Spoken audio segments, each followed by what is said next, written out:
Hello, my name's Steve, and you are listening and now watching the Go Footballing podcast. So, this is the podcast that talks all about grassroots football. Whether you are a coach, a parent, player, referee, just got a love for the game, don't worry, you're in the right place. So, on the lineup this week, we're going to be talking about something that many of you will be doing. Many of you will know as well. This is why do parents become coaches? The dual role. So, let's not wait any longer. Let's get into it.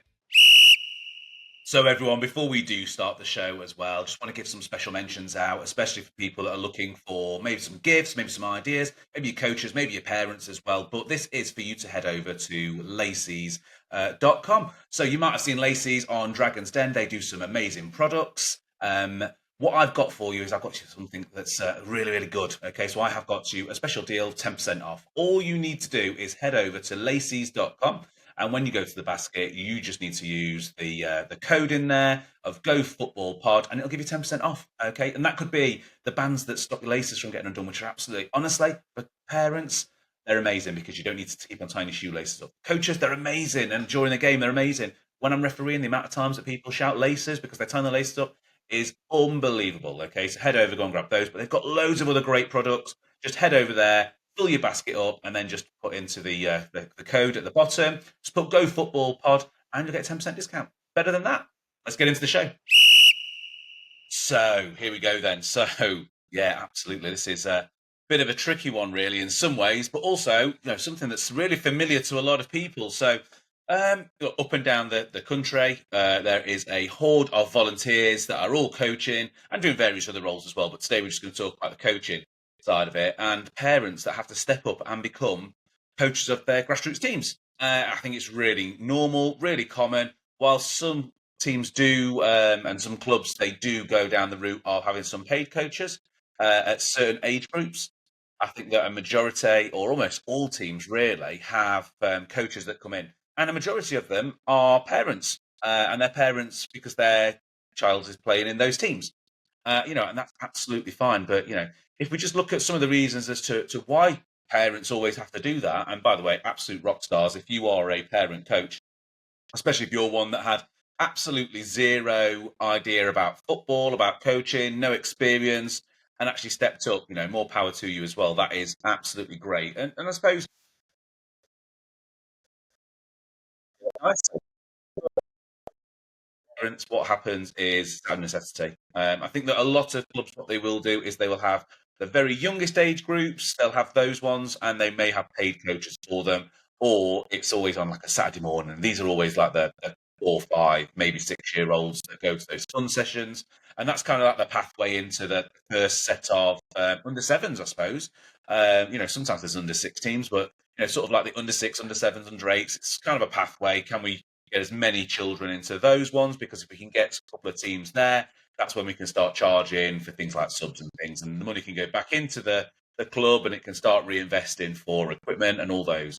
And what we generally find, and a lot of clubs will find this, is that great, those sessions, they're led by qualified coaches. They probably do it year after year. They may be doing it for 10 years or so, and that's all they do. They just do that foundation stage where they're just looking after the very youngest. And I would say, is it coaching? Is it facilitating? I would probably say it's more facilitating. If you think about 4, 5 year olds going to activities, it's really more about social interactions. It's about activities. It's about building relationships with other people, how to act, how to respond to things, and just sort of like fall in love with the game. I don't think it's more coaching. We're not teaching 4 year olds to take 3 kicks and bend it into the top corner. Likewise, if we were to try to tell them what a core move was, they'd probably just say, "Can I just kick the ball?" Which is, that's absolutely fine. So I think that often when we get to that stage, and we're getting to the stage where we need to have a team made, often out of necessity. There's probably going to be messages go round. Parents, does anyone want to step up? We need someone to coach the team. Really good for a lot of clubs. A lot of clubs will offer a lot of support out, so they will do whatever they need to do to get someone to step into there. I think, really, I think a lot of coaches, they kind of fall into it, especially at that very early age, out of necessity, with kind of sometimes no experience of coaching, no experience of working with young people, other than their own child. And sometimes it's probably probably be a little bit daunting for them, I suppose, as well, but out of necessity. Now, what's the other reasons that we normally get parent coaches come in? We're going to talk a little bit later about the dual role of it as well, but I think that some parents do come into it out of passion. Maybe they've had a child that's a little bit older, or maybe they had a child that's gone through and another parent took over that team and was looking after those, and you've had maybe 3, 4, 5 years of watching on the sideline thinking, I quite fancy getting involved now as well, but, you don't want to step on the toes of the coach that's already there because, it's probably one of the right things to do, although a lot of the time, if you are thinking, should I get involved?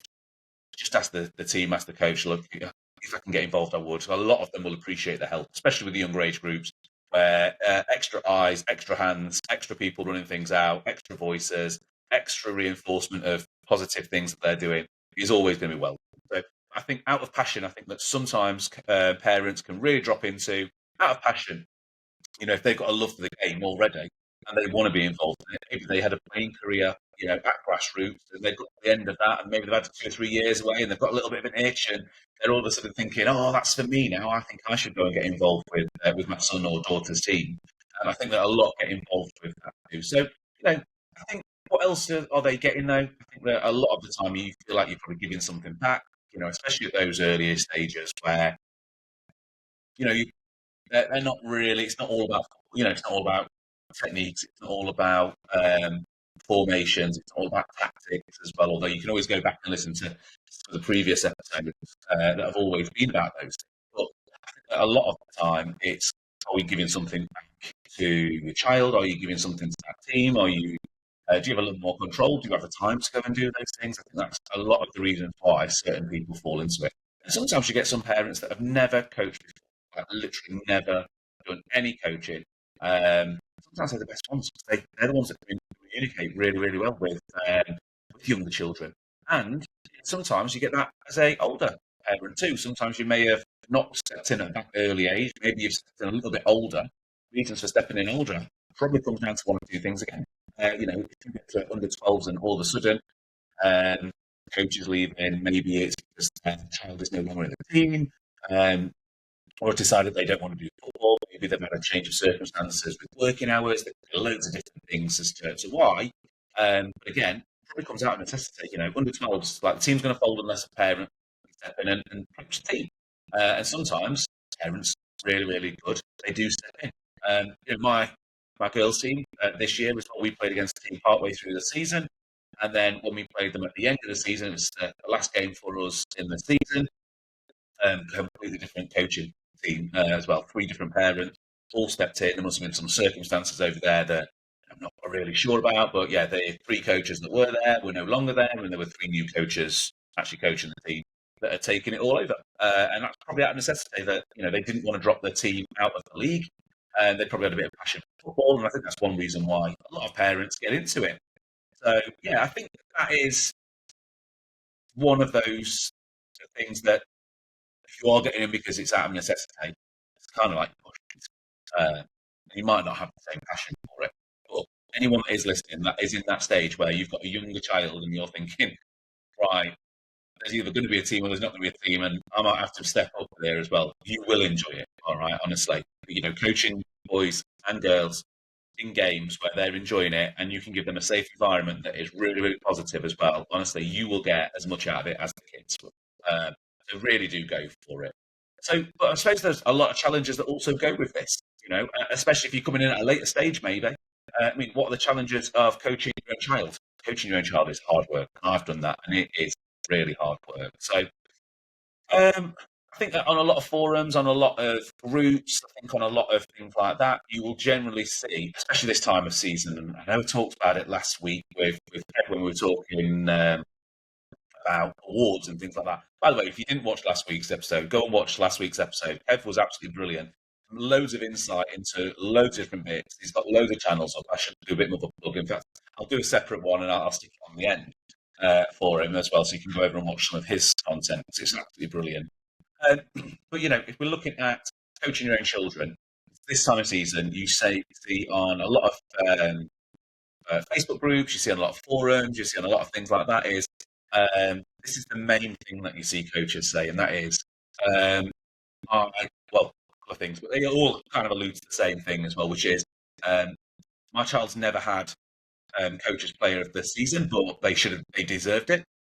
And then you get the other side of it, which is um, my child should be getting it, but I'm not going to pick it. Does it look too biased? I don't want the arguments with parents and things like that. That's just one thing right at the very end of the season, which is just a quick decision of like, should they get it, shouldn't they get it? I think for me, if a child gets an award, then they've kind of earned it, but at the same time, it's a recognised over development, over performance, over attitudes, over behaviours, all of those things.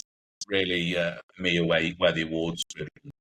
Yeah, I think that parent bias is really tough to manage sometimes for some parents, and I'm sure there's going to be some parents on here saying these things. It's either one of or the other. It's very, very hard to treat your child exactly the same as every other child because you know what? At the end of training, you're getting in a car with them. At the end of the game, you're driving back with them. You're driving them to the places. They hear the conversations at home. And as much as you don't want to be saying, "Oh my gosh, this is happening on the WhatsApp group. This is what's been said. This is what's been said," they hear all of that stuff in the background as well. So they have a different understanding. And as much as you want to keep away from them, I think that inevitably they're going to hear things, see things, do things. Also, if you're the coach and you're there first, setting goals up, putting flags out, getting ropes ready, the parents are great at helping, but generally the coaches are the first ones there. Guess who's with you? Yeah, obviously, your child who's a player.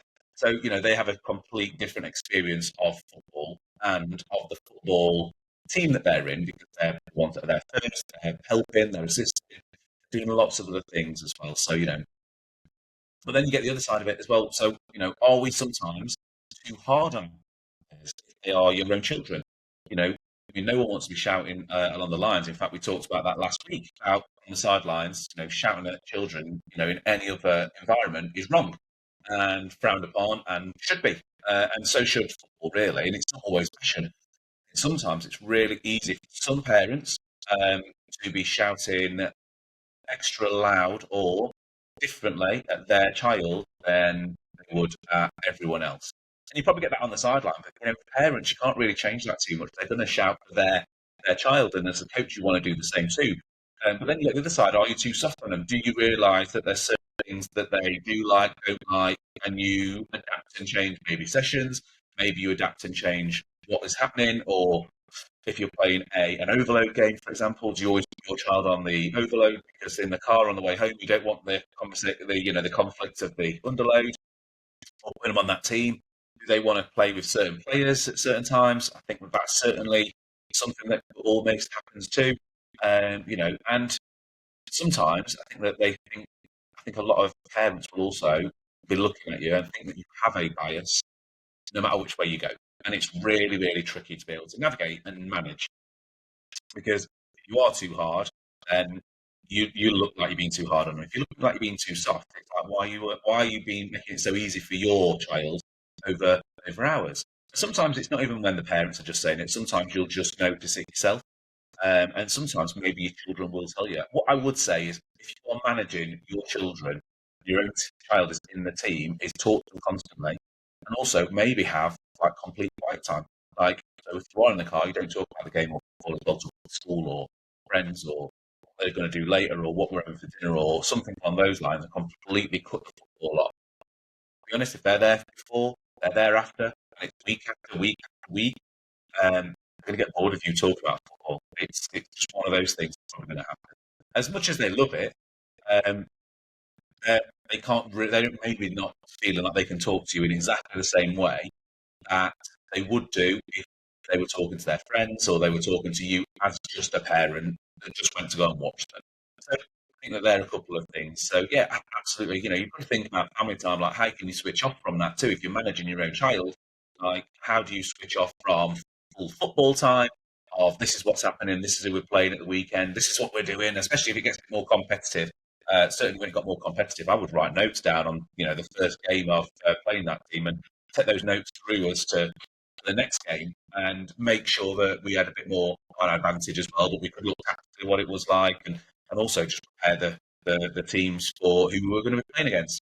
I think there's going to be like a family time switch off, and there's also going to be a football time switch off. You've also got to think about how to deal with conflict with your child. If someone's not getting it, you've got to think that you might not talk differently, but your own child may talk differently to you. And what kind of expectation is that setting for everyone else in the team when they can see that? Because a couple of things could happen there. One is they could think, well, Brad, you're being too soft on them as well. No one else would talk to you in that way.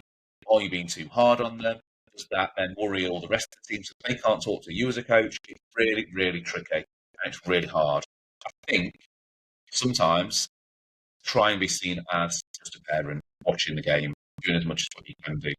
And that's, I suppose, another reason why it's really good to have a co-coach. So you can have a co-coach in there, or you are the co-coach. That's great as well, because one of you can look at one thing, one of you can look at something else during the game, and it'll give you the time and also the pleasure, really, of watching your own child playing football, as opposed to watching, 5, 6, 9, or 10 more players on the pitch other than them, really. So I think it's really hard. And sometimes the comments that you will always get as a coach that does step up is always going to be, you're only picking your kid to play because it's your kid. On the flip side of that, you generally get some coaches that don't play their child just because it's their child and they should be playing them, and that child is then suffering, or not suffering, but kind of left out and kind of made to feel like, oh, well, I've not been picked because dad doesn't want it or mum doesn't want. Feel like they're being biased and just picking me. So I've got to sit on the sideline now while someone else is on the pitch, and I'm going to get less time. I'm not going to get to start, or I'm not going to be able to be captain, or I'm not going to be able to win player of the game. I'm not going to be able to win coach's player at the end of the season. If I win most improved, does that look biased too? It's a really tricky. I think they are some real challenges for some parents.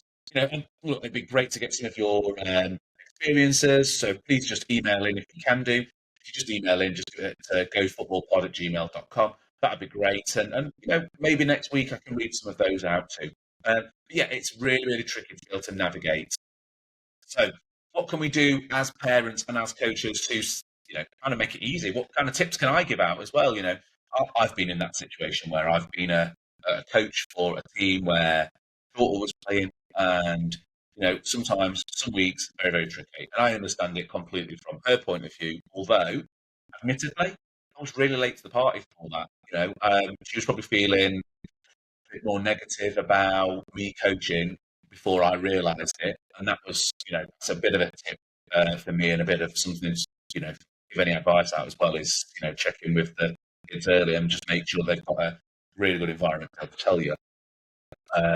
Especially as they're getting older, because sometimes you just think, you just don't get out of bed on Sunday morning. It's a 9:30 kick-off as opposed to a 12 o'clock kick-off or a 2 o'clock kick-off where you've got a bit more time in bed, especially a bit older. But yeah, just check in with them as well. I think a couple of really good tips there is set some clear boundaries as well at home, and also when you are coaching, so rather than have them call you dad, maybe have them call you coach or by your name. Sometimes it feels a little bit weird to begin with.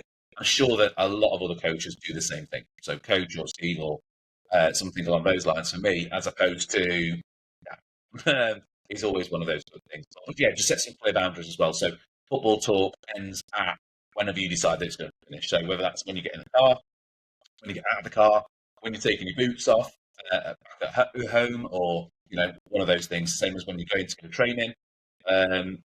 It's when we get in the car or when we get out of the car or something. That's when football talk kind of starts again, and everything else doesn't need to be football related there. I think if you can treat your child like any other player on the pitch, that is perfect.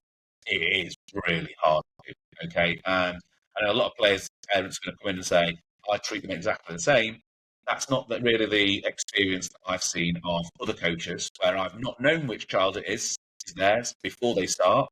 And after 5 minutes, it is absolutely clear as day which child is that coach's, that coach is the parent of that child that's on the pitch. And it is really, really obvious. So if you are watching a Grassroots game and you're going to go to watch a Grassroots game, and, obviously you'll know your home team, you'll know what everything is there. Just look at the away team coach and see if you can work out within the first 2 minutes which is their child. And I can guarantee 99% of the time, you'll be able to work it out because of the way they talk to them. So it's really difficult to do. So I understand that too.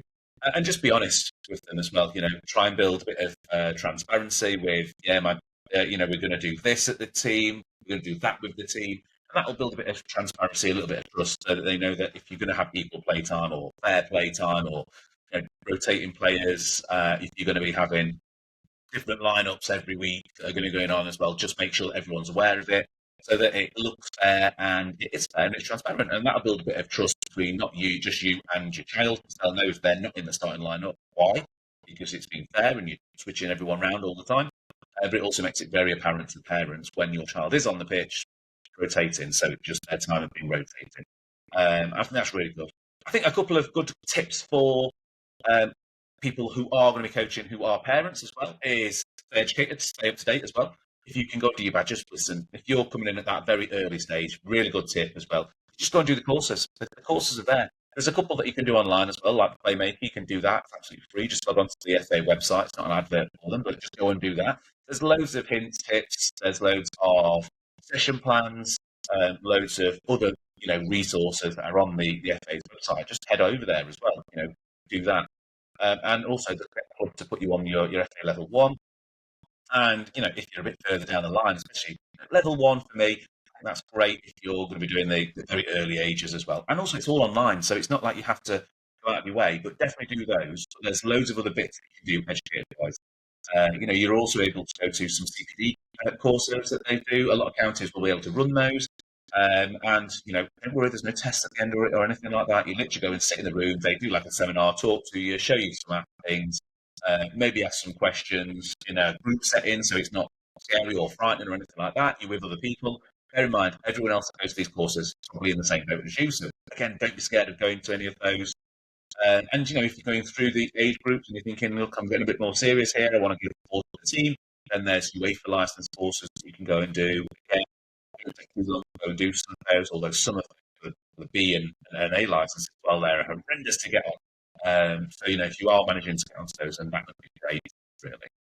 I suppose, once you've done all of those things, is it worth being a parent coach? For me, absolutely, definitely was. I had a good experience of grassroots football growing up and even in teenage and early 20s, really, really good experiences all the way through. And that was with coaching and also with playing. But I think that some of the things you will get back, you will get some memories that will last forever as well, and shared experiences to have with your children. Is it worth it for those? I would say 100%. Some of the photos, some of the experiences, sometimes when we can talk about some things that happened under 9s, under 10s, under 11s, under 12s, even under 13s as well, where things really start changing. You get the experiences that you get and the shared experience that you get with your child of being able to communicate and do things with them is really good. Now, I did see some stats, and I always pull up some stats of something as well. And I can't remember the exact age as well, so I might be slightly wrong with these as well, but it's going to be pretty close as well. And that is that by the time your child is 15, you spent 70% of your time that you're going to spend with them for the rest of their life together. So, that's a bit of a scary thing, really, because just think when they do go to 16, they're out with friends and they're college and they go to university or go into work and they get their own families. And you don't see them as much as well. So 70% of their life you will see, I think it's by the time they're 15.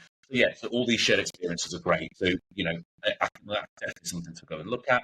You'll see your child grow. You'll see them differently. You get to spend extra time with them that you wouldn't actually spend with them, especially if it's in training and you just get to see them and develop and you get to see them all of the time. That is really good. You get to see them as a player, but you get to see them as a person too, because you're in one of their groups where they are interacting with their friends that you necessarily wouldn't always get. I think that you'll probably feel a little bit of pride as well if you are one of those parents that's there, that's doing something and building something positive, especially if you're doing it in the right way, where not all about winning and you're about the environment and you're about making things inclusive and safe for them and making everyone feel good. You'll feel really, really good. Is it worth it for that? Absolutely. I would say I coach a team where I don't have any children involved in that team too. And I love that team. I love working with them. I enjoy seeing them on night. I enjoy seeing them on Saturdays for games. The presentation night, I did tell all the parents that I would happily drop them all some week as well, obviously as a joke. It wasn't serious. But absolutely love that team. And, I feel really good. I'm giving them a really good environment to go and learn, be educated, have fun, all of the game, make friends with other people. I feel really good about all of that. So, yeah, absolutely great. I think that if you've been to one of those, you're becoming part of the wider grassroots the grassroots community. I think that's really nice. And I think that those people that get involved with it, it's not they struggle to get out of it. I think that they just love being in that environment when they're in there as well. So my advice is go for it, take a step in, go and get in there. That'd be absolutely great. You will definitely enjoy it. So, look, we've been going for about 25 minutes. I'm going to try and keep these way under 30 minutes. Now, I appreciate I've got some guests that I've had on the show last week with Kev, but I've also got some more lined up, which is great. As you can probably tell, I don't struggle to talk for 25 minutes, and everyone that knows me knows I don't struggle to talk for 25 minutes. Some of those may go on a little bit longer. I might put a cut in there as well, so episode 1, episode 2 of it too. But I mean, look, I'm up to episode 19 now. I've really enjoyed putting these podcasts out, and I've really enjoyed the interaction. So please keep the interaction coming. So the interaction, if you want to get in touch with me, you can get into the socials as well. So I'm on TikTok, Facebook, Instagram, Twitter, Threads even. Wow, even Threads. YouTube, obviously on YouTube. You can listen to us on Spotify, Amazon Music. You can see us on all those. You can also email in. So most people just email in, and they do it at gofootballpod@gmail.com. So it's really easy, and everything comes straight through to me. It's just me that's reading them, so don't worry or anything like that. It's just me. So I suppose, look, on the closing points of this podcast then is, for parent coaches, the dual role, is it easy? Is it hard? It's not as hard as it always looks, but people can make it hard. Okay, so I would say just follow some of the tips that we've got on there as well, whether or not you've been pushed into it out of necessity because there would be no team if you weren't there, or is that a passion as well? Just have the same motivations as well of it's all about the children, it's a dual role, cautious of your own children that are in those teams, be nice and fair, stay nice and educated, everything you can do. And also, there is so many resources to go and get help from. So if you are at the end of this, as we head near 30 minutes, you're right at the end and you're going, oh, do you know what, I'm not too sure, email me and I'll give you some reasons to be able to go and do it. And likewise, if you just go and do it, and even if you're just there as a helper to begin with, honestly, you will love it. So next week, hopefully, I'll have some guests on coming up. So stay tuned. I will be posting who they are and when we are planning to have them. And I will see you on the next episode of the Go Football Podcast.